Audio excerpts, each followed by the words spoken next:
बोले पवन पुत्र हनुमान की जय। मित्रों, आज के इस वीडियो में आप मंगलवार व्रत की परम पावन कथा को श्रवण करेंगे। यह परम पावन कथा श्रवण करने मात्र से मनुष्य को स्वस्थ आयु, स्वस्थ जीवन एवं भगवान श्री मंगल देव और हनुमान जी के कृपा से सुख सौभाग्य की प्राप्ति होती है। एक बार नियमित श्रवण तीर्थ में 88,000 मुनि एकत्र होकर पुराणों के ज्ञाता श्री सूत जी से कहते हैं। सनकादिक ऋषि बोले, हे महामुनि, आपने अनेक पुराणों की कथा सुनाई है।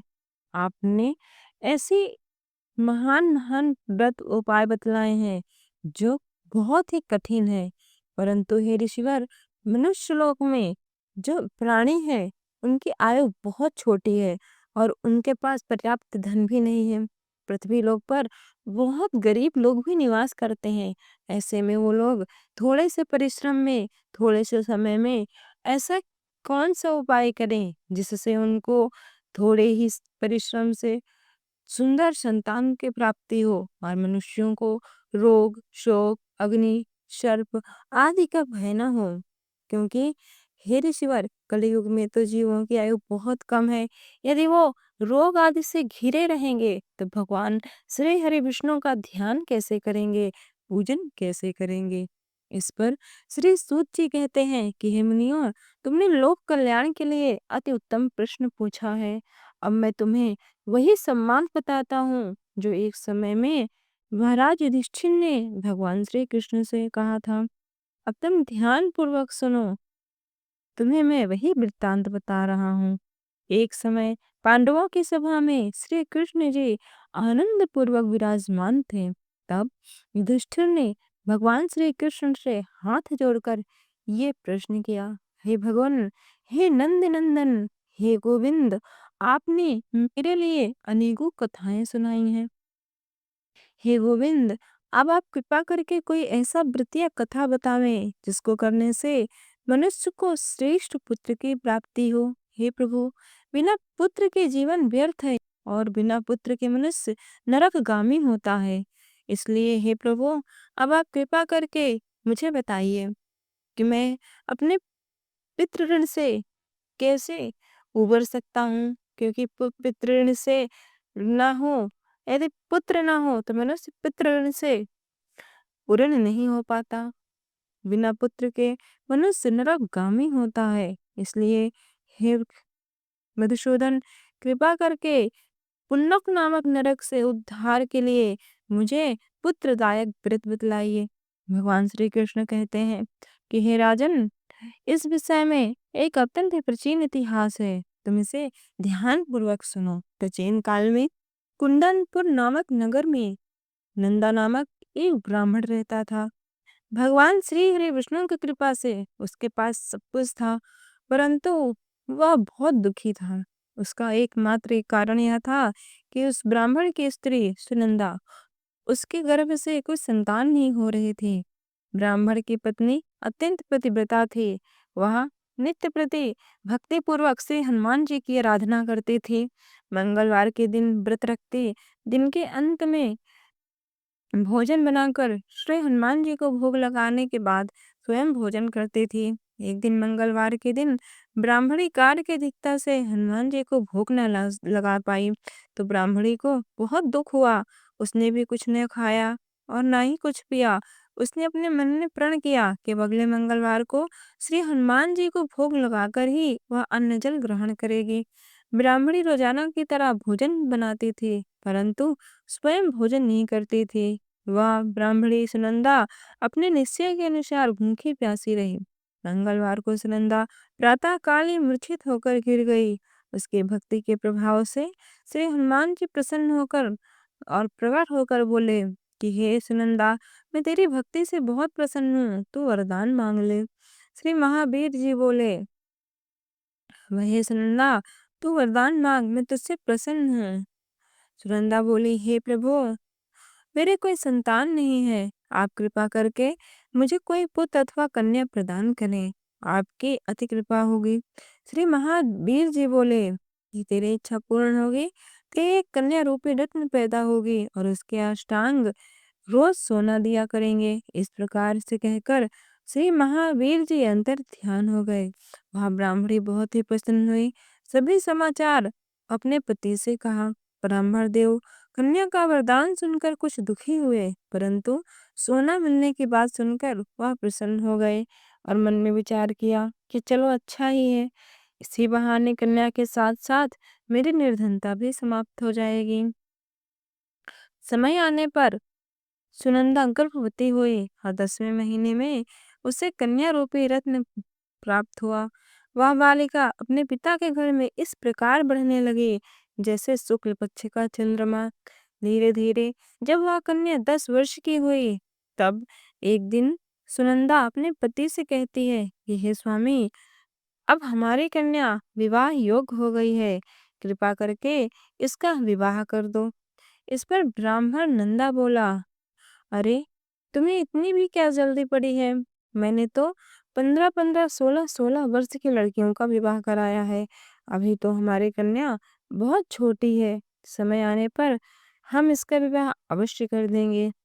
इस प्रकार धीरे धीरे जब वह कन्या पुनः 10-12 वर्ष की अवस्था को प्राप्त हुई, एक दिन वह कन्या अपने सखियों के साथ खेल रही थी। तब ब्राह्मण सुनंदा की दृष्टि अपनी लड़की पर पड़ी और उसने तुरंत ही अपने दूत को बुलाया और कहा कि तुम मेरी कन्या के सुयोग्य वर ढूंढ कर लाओ। दूत अपने स्वामी के आज्ञानुसार वर ढूंढने के लिए उज्जैन नगरी में पहुंचा। वहां पर उसने एक ब्राह्मण कुमार को अपने स्वामी की पुत्री के लिए पसंद कर लिया। शुभ समय आने पर ब्राह्मण की कन्या का विवाह उस ब्राह्मण कुमार से हो गया। परंतु जब विवाह तो हुआ, परंतु विवाह के साथ तब विदा नहीं होती थी, गौना कुछ समय बाद होता था। अतः विवाह तो ब्राह्मण ने कर दिया, परंतु जब गौना का समय आया, धीरे धीरे वह कन्या भी अब 16 वर्ष की हो गई थी। जब गौना का समय आया, तब ब्राह्मण नंदा अपने मन में विचार करने लगा कि ओहो, अब मैं क्या करूं? मेरी कन्या का विवाह हो जाएगा, तब मेरी यह कन्या अपने पति के घर चली जाएगी। जो मेरे पास धन था, वो तो मैंने इसके विवाह में खर्च कर दिया, और अब मेरी कन्या चली जाएगी तो मैं फिर से पहले की भांति ही निर्धन हो जाऊंगा। अहो, मैं क्या करूं जिससे मेरी कन्या अपने मायके न जाए, अपने अपने ससुराल न जाए, अपने मायके में ही रुक जाए और इसी बहाने मेरा घर चलता रहे और ये समाज के लोग भी मुझे कुछ ना कहे। रात भर वह करवट बदलते बदलते अपने मन में इसी उधेड़-बुन में था कि ऐसा मैं क्या करूं जिससे मेरी कन्या को ससुराल न जाना पड़े, वह जीवन भर मेरे घर में ही रहे ताकि मुझे पैसों की कमी न हो। धीरे धीरे लोभ रूपी जो सर्प था उसके मस्तिष्क में छा गया और उसने एक अत्यंत क्रूर और निर्दयी नीच निर्णय लिया। उसने तुरंत अपने दूतों को बुलाया और कहा कि कल जब मेरी कन्या को मैं विदा करूंगा, तब मार्ग में तुम लुटेरों को बैठा देना और उनको बोलना कि वो मेरे जमाई की हत्या कर देंगे। अपने स्वामी की आज्ञा मानकर दूत ने वैसा ही किया। दूसरे दिन वो ब्राह्मण दंपत्ति अपनी कन्या को बहुत सा धन देकर विदा कर दिए। रास्ते में जाते समय उसी समय ब्राह्मण द्वारा भेजे गए जो लुटेरे थे वो वहां पर आए, सारा धन छीनकर उसके जमाता को मार दिया। अपने पति के निधन होने पर वह कन्या फूट फूट कर वहीं विलाप करने लगी। पूरी योजना अनुसार उसका पिता भी वहां आया और कहा, हे पुत्री, तुम शोक त्याग दो, जो होनी होती है वह तो होके रहती है, इसमें हम क्या कर सकते हैं। तुम शोक त्याग दो, अब तुम हमारे घर पे ही रहना। सबकी कन्या अपने माता पिता पर बोझ होती होंगी, पर तुम मेरे लिए बोझ नहीं हो पुत्री। अपना शोक त्यागो, शांत हो जाओ और चलो अपने मायके चलो, वहीं चलकर इसकी अंत्येष्टि करेंगे। इस पर वह कन्या बोली कि हे पिताजी, मैं मायके नहीं जाऊंगी। जब मेरे पति इस अवस्था में इस संसार को छोड़कर चले गए हैं, तो मैं भी अब अपने पति के साथ सती हो जाऊँगी और अपने माता-पिता के साथ-साथ अपने सास-ससुर के नाम को भी रोशन करूँगी। अपनी कन्या के इस प्रकार के निर्णय को सुनकर वह ब्राह्मण बहुत दुखित हुआ। उसको ऐसा लगा कि उसके ऊपर गाज फाट पड़ा। उसने अपने मन में ये विचार किया कि हाय, ये मैंने क्या कर डाला। न मैं घर का रहा, न घाट का। मेरे पास से तो सारा धन भी चला गया। जब मेरी पुत्री ही नहीं रहेगी तो धन कहाँ से आएगा। ऊपर से जमाई हत्या का पाप मेरे सर पे लद गया। इस प्रकार वो विचार करके वह ब्राह्मण अत्यंत दुखित होकर मन ही मन विलाप करता हुआ अपने आप को कोसने लगा।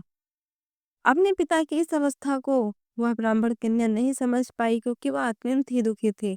धीरे धीरे जब पूरा तैयारी हो गया, चिता सजाई गई, अपने पति के कटे हुए सर को लेकर वह परम साध्वी कन्या जब चिता में बैठी, चिता को अग्नि लगाई गई। तत्काल वह अग्नि बुझ गई, वो अग्नि फूल में बदल गई और वहां पर मंगल देव प्रकट हो गए। उन्होंने कहा, हे कन्या, मैं तुम्हारी पति भक्ति से बहुत प्रसन्न हूँ, तुम वरदान मांगो।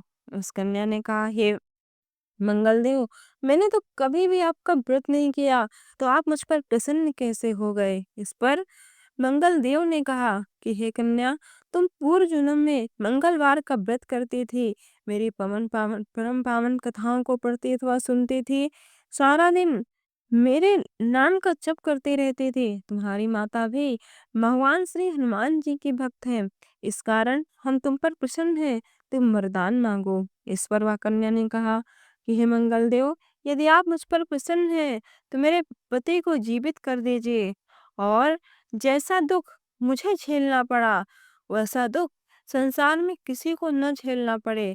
ऐसा वरदान दीजिए कि जो भी आपका मंगलवार का व्रत करे उसको अखंड सौभाग्य प्राप्त हो, वह जीवन में कभी विधवा ना हो, उसे पुत्र सुख, पुत्री सुख, रोग शोक न सतावे, उसे हर प्रकार का सुख वैभव प्राप्त हो।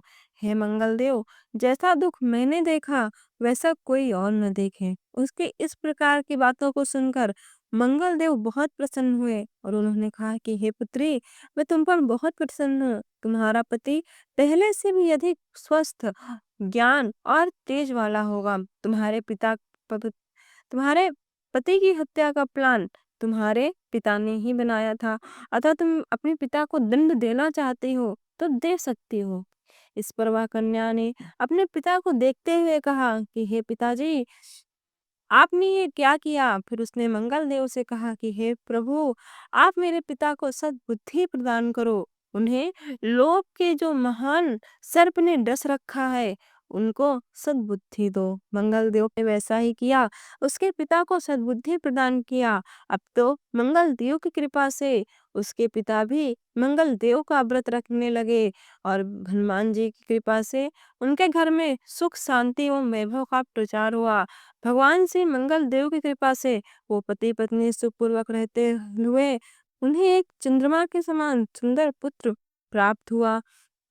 इस प्रकार जो भी भक्त परम पावन मंगलवार का व्रत करके यह कथा को श्रवण करता है, उसे सुख, सौभाग्य, संतान सुख और पृथ्वी लोक के समस्त प्रकार के सुख प्राप्त होते हैं। एक बार प्रेम से बोलिए, मंगल देव की जय। प्राचीन काल में एक ब्राह्मणी रहती थी। वह श्री हनुमान जी की बहुत भक्त थी, परंतु उसे कोई संतान नहीं था। एक बार उसका पति दूसरे देश को गया था। तब वह मंगलवार का व्रत थी, परंतु किसी कारणवश वह मंगलवार के दिन श्री हनुमान जी को भोग न लगा पाई, क्योंकि उसका भी यही नियम था कि वह मंगलवार के दिन सारा दिन व्रत रखते, शाम के समय भोजन बनाती, सर्वप्रथम श्री हनुमान जी को भोग लगाते, फिर स्वयं भोजन करते। परंतु आज घर में काम ज्यादा था, इस कारण वह भोजन ना बना पाई, इसलिए उसने हनुमान जी को भोग नहीं लगाया। तो उसने अपने मन में यही निश्चय किया कि कोई बात नहीं, अब मैं इस मंगलवार को भोग नहीं लगा पाई तो क्या हुआ, अब मैं अगले मंगलवार को श्री हनुमान जी को भोग लगाकर ही भोजन और जल ग्रहण करूंगी। इस प्रकार 6 दिन तो बीत गए, परंतु जब 7वां दिन आया तो वह ब्राह्मणी सुबह-सुबह ही बेहोश होकर गिर गई। उसकी इस प्रकार की अवस्था को देखकर श्री हनुमान जी साधु वेश में आए और बोले, हे पुत्री, उठो, मैं तुम्हारी तपस्या से बहुत प्रसन्न हूँ, तुम वरदान मांगो। वह कन्या जिसकी वह ब्राह्मणी जिसकी आंखें आधी खुली और आधी मूंदी थी, उसने कहा, हे, आप कौन हो और आप मुझसे प्रसन्न क्यों हो? उन्होंने कहा कि मैं हनुमान हूँ और मैं तुम्हारी भक्ति से प्रसन्न हूँ, तुम वरदान मांगो। इस पर वह ब्राह्मणी ने कहा कि हे हनुमान जी, यदि आप हम पर प्रसन्न हैं तो आप हमें एक पुत्र प्रदान करने की कृपा करें। इस पर श्री हनुमान जी बहुत प्रसन्न हुए और उन्हें तत्काल ही एक छोटा सा पुत्र देकर चले गए। धीरे-धीरे समय बीतता गया। 1-2 वर्ष बाद जब उसका पति आया, तब तक वह उसका पुत्र 2 ढाई वर्ष का हो गया था। अपने घर में एक पुत्र देखकर उसके मन में ये आ गया कि कहीं मेरी पत्नी ने किसी के साथ गलत आचरण किया, इसी कारण इसे यह पुत्र प्राप्त हुआ है। उसने अपनी पत्नी से पूछा कि ये पुत्र तुम्हें कहाँ से मिला? उसने कहा, हे स्वामी, यह तो श्री हनुमान जी की कृपा का प्रसाद है। पर उस ब्राह्मण को विश्वास नहीं हुआ। उसने अपने मन में सोचा कि मेरी पत्नी अपने पाप को छुपाने के लिए मुझसे ऐसा बोल रही है। अतः उसने कहा, चलो ठीक ही है, ऐसा ही होगा। धीरे-धीरे समय व्यतीत होने पर धीरे-धीरे वह ब्राह्मण उस पुत्र से अत्यंत द्वेष रखने लगा। एक बार वह पानी भरने के लिए गया था और गुस्से में उस पुत्र को, उस बालक को कुएं पर ढकेल दिया। जब वापस पानी लेकर आया तब उसकी पत्नी ने पूछा, हे नाथ, आप तो आ गए, परंतु हमारा पुत्र कहाँ है? इस पर उसने कहा, आता ही होगा। थोड़ी देर बाद वह बालक पुनः खेलते-खेलते घर आ गया। उसको फिर से घर में देखकर उसकी आश्चर्य की सीमा न रही। एक दिन रात को सोते समय उस ब्राह्मण ने अब सोते हुए पुत्र की हत्या करने को चाहा। उसी समय श्री हनुमान जी ने उसका हाथ पकड़ लिया और वो तलवार नहीं चला पाया। फिर किसी कारणवश रात उसे नींद आ गई और श्री हनुमान जी ने उसे स्वप्न में कहा कि हे ब्राह्मण, तुम अपनी पत्नी पर संदेह क्यों करते हो? तुम्हारी पत्नी अत्यंत पतिव्रता है। मैं उससे प्रसन्न होकर उसे ये बालक दिया हूँ। अतः तुम्हें अपनी पत्नी के साथ और अपने पुत्र के साथ ऐसा व्यवहार नहीं करना चाहिए। यह निंदनीय है। श्री हनुमान जी के स्वप्न में ऐसा कहते देखकर वह ब्राह्मण अत्यंत प्रसन्न हुआ और अत्यंत पश्चाताप करते हुए अपनी पत्नी से माफी मांगा। श्री हनुमान जी से माफी मांगा, बोला, हे हनुमान जी, मैं आपकी कृपा प्रसाद को नहीं जानता, मुझे क्षमा कर दो। आपने मुझे पुत्र प्रदान किया, इसके लिए आपको कोटि-कोटि धन्यवाद। फिर तो ब्राह्मण भी बहुत ही विधि विधान से मंगलवार का व्रत करता हुआ अंत में भगवान श्री राम के परम धाम को गया। तो एक बार कमेंट बॉक्स में प्रेम से लिख दीजिए, जय श्री राम। मित्रों, कथा अच्छी लगी हो तो वीडियो को लाइक, चैनल को सब्सक्राइब करें और